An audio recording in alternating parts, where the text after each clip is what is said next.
Friend இப்போ அகோரி பற்றி சில குறிப்புகளும் சில விஷயங்கள் நான் சொல்லிடுறேன். இப்போ அகோரிகள் இருக்கிறாங்களா, இப்போ காசியில் இருக்கவங்க அப்புறமாட்ட இமயமலையிலும் இருக்காங்க. இவங்களாம் அகோரின்னு நம்ம சொல்கிறோம். எதனால இங்கே அகோரின்னு நம்ம சொல்கிறோன்னா, இவங்க மனுஷ உணவு சாப்பிடக்கூடியவங்க, மனுஷன் பெண்களை செக்ஸ் வச்சுக்கூடியவங்க. அதாவது பொதுவாக சொல்ல, ஆனால் இறந்த பெண்ணானது சடலத்தை பயன்படுத்தி அது பூஜை செஞ்சு ஒரு செக்ஸ் வச்சுக்குவாங்க. அது 48 நாள் பூஜை நடத்துவாங்க, 108 நாள் பூஜை நடத்துவாங்க. ஸோ இந்த பூஜை எதுக்காக நடத்துகிறாங்கன்னா, பெண் இறந்த பிறகும், அது கன்னி பெண் இறந்த பிறகும் அந்த பெண்ணோட ஆவேச சக்தி ஒன்று இருக்கும். அதாவது அந்த கன்னி பெண் இறந்த பிறகும் ஆவேச சக்தி இருக்கும். அந்த ஆவேச சக்தி பெறத்துக்காகவே பூஜை நடத்துறது தான் இது ஒரு வழி பயன்படுத்துவாங்க. இது எப்படி நடத்துவாங்கன்னா, பொணத்தை நோண்டி அதை பொணத்தை எடுத்து வெளியே வச்சுட்டு அந்த பொணத்தானது 3 நாள் பூஜை நடத்துவாங்க. முதல் பூஜை, அந்த பூஜை நடத்தும் போது அது வந்து அக்னி பூஜை சொல்லுவாங்க. அக்னி பூஜை வச்சு 4 பக்கமுமே தலைக்குதில் எலும்புக்குண்டு தலை அதை வச்சு பூஜை செய்வாங்க. அந்த பூஜை நடத்தும் போது மகாகாளியும் காலபைரவனும் வச்சு பூஜை சொல்லுவாங்க. இந்த பூஜை நடத்தும் போது சில அகோரிகள் என்ன பண்ணுவாங்கன்னா, பூஜையில் நல்லா நடத்தினா மட்டும்தான் அந்த பூஜையை பற்றி முழுமையாக தெரிஞ்சால் மட்டும் நடத்தணும். அப்படி மீறி தெரியாத அந்த பூஜை நடத்தி விட்டாலும் அந்த பூஜையில் இருக்கிற அந்த கன்னி பொண்ணு என்ன பண்ணோம், அவனே அழிச்சிரும், அவனே கொன்றுரும். இதுதான் அந்த பூஜையில் ஒரு சில விதிமுறை.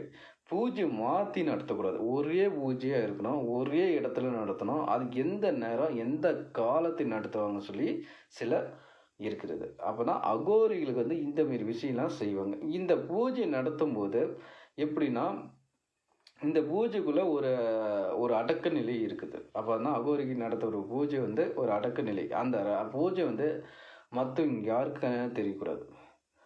அடுத்தவங்களுக்கு அந்த பூஜை நடத்துகிற விஷயம் வெளிப்படையாக தெரியக்கூடாது. பூஜை பொறுத்த வரைக்கும் மறைமுகமாக நடத்தக்கூடிய பூஜை தான் இருக்கும். இதுதான் அகோரிய பூஜைன்னு சொல்லுவாங்க. இந்த பூஜை நடத்துகிற ஒரு பெண்ணை ஆவேசத்தை பிறகு மட்டும் தான் பயன்படுத்தும். இதில் மூலமாக அவங்க வந்து இறந்த உடலானது ஒரு செக்ஸ் வச்சுக்குவாங்க. அந்த செக்ஸ் ஆனது அதை வச்சுக்கிட்டாங்கன்னா அவங்களுக்கு அந்த சக்தி கிடைக்கும், அந்த அது ஆவேச சக்தி கிடைக்கும். அதாவது பூஜை நடத்துவோம்னு வச்சுக்கிட்டு அந்த பூஜை முடிஞ்சு அந்த செக்ஸ் வச்சுக்கிட்டாங்கன்னா அவங்க ஒரு சக்தி கிடைக்கும். இதுதான் அகோரியோட ஒரு சில ரகசியம் இருக்குது. இதுதான் பூஜை நடத்துறது ஒரு வழிமுறை இருக்குது. இந்த பூஜையை நடத்தினா நான் வந்து அது 48 நாள் பூஜை இருக்கும், ஒன்று 108 நாள் பூஜை இருக்கும், ஒன்று 128 நாள் பூஜை இருக்கும். இந்த மாரி பூஜை நடத்துவாங்க.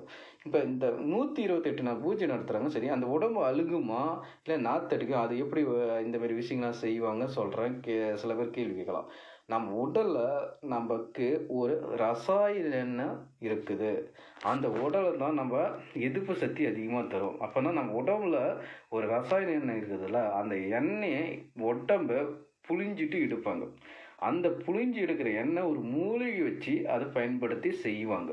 அதாவது அந்த மூலிகை அந்த எண்ணெயை சேர்த்து செய்யும்போது அந்த உடம்புல தடவும் போது அந்த உடம்பு வந்து புதுசாக இருக்கும். இப்போ ஒருத்தர் 100 ரொடியில் இறந்து போகிறாங்கன்னா அந்த ஒரு ரொடியில் இறந்து போன அந்த உடலானது அப்படியே இருக்கும், கெட்டு போகாது, வாசம் வரும், எதுவுமே வராது.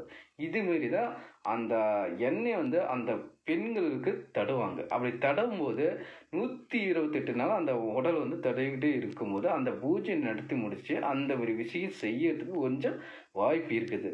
அதான் அகோரிகள் செய்கிறாங்க. ஆனால் இப்போ வரைக்கும் அந்த அகோரி யாருமே இந்த பூஜை நடத்தினதில்லை. ஒரு 2000 வருஷத்துக்கு முன்னாடி நடத்திருக்கலாம், ஒரு 800 வருஷம் முன்னாடி நடத்திக்கலாம், ஒரு 300 வருஷம் முன்னாடி நடத்திக்கலாம். இப்போ யாருமே அந்த பூஜை செய்யறதில்ல.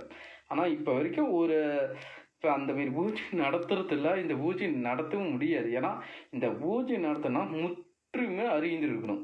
இந்த பூஜை நடத்துறதுக்கு அனைத்து விஷயம் தெரிஞ்சிருக்கணும். அதோட எவ்வளோ சக்தி வரும், எவ்வளோ எதிர்ப்பு வரும், அந்த பூஜை நடத்தினா என்னென்ன விளைவுகள் ஏற்படும், அந்த அகோரிகள் பூஜை நடத்தும் போது என்னென்ன விளைவு ஏற்படும் சில விஷயம் இருக்குது. அந்த விஷயம்லாம் செய்வாங்க. இதுதான் அகோரியோட ஒரு குறிப்பு. இப்போ ஒரு பூஜை நடத்துகிறாங்கன்னா வச்சு அந்த அகோரி முற்றுமே தெரிஞ்சுக்கணும், ஒரு எல்லாமே தெரிஞ்சுக்கணும். அகோரிக்கு எப்படி இருக்கணும், எப்படி இருந்தால் பூஜை செய்யணும், என்ன மாதிரி செய்யணும், எல்லாமே தெரிஞ்சால் மட்டும்தான் அந்த கன்னி ஆசை பூஜையை நடத்துவாங்க. அது கன்னி ஆசை பூஜைன்னு சொல்லுவாங்க. அந்த பூஜை நடத்தும் போது அதுலேருந்து கிடைக்கிற சக்தியை பயன்படுத்துவாங்க அகோரிகளுக்கு. இதுதான் நான் சொல்ல வந்தேன். இது ஒரு குறிப்பு தான், ஆனால் இதில் ஃபுல்லாக நான் சொல்ல முடியுது. ஆனால் அந்த பூஜை எப்படி நடத்துவாங்க, என்னென்ன வைப்பாங்க, அந்த பூஜையில் என்ன செஞ்சால் அவங்களுக்கு நன்மை கிடைக்கும், அதை ஒரு கன்னி பொண்ணு வச்சு நடத்துகிற ஒரு பூஜை, அந்த இறந்த உடலை வச்சு நடத்துகிற பூஜை. இப்போ வரைக்கும் காசியில் யாருமே அந்த மாரி பூஜை நடத்துனது இல்லை. அதை எந்த ஒரு அகோரியும் நடத்த முடியாது. ஏன்னா அந்த அந்த மாரி நடத்துறது அகோரிக்கு யாருக்குமே தெரியாது.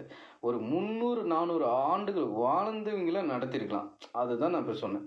ஒரு குறிப்பிட்ட இதுதான் இது அகோரி ஒரு விஷயம். இந்த ஒரு அகோரி விஷயம் ஒரு பூஜை மாரி. அதை தான் நான் எடுத்து சொன்னேன். Bye friends.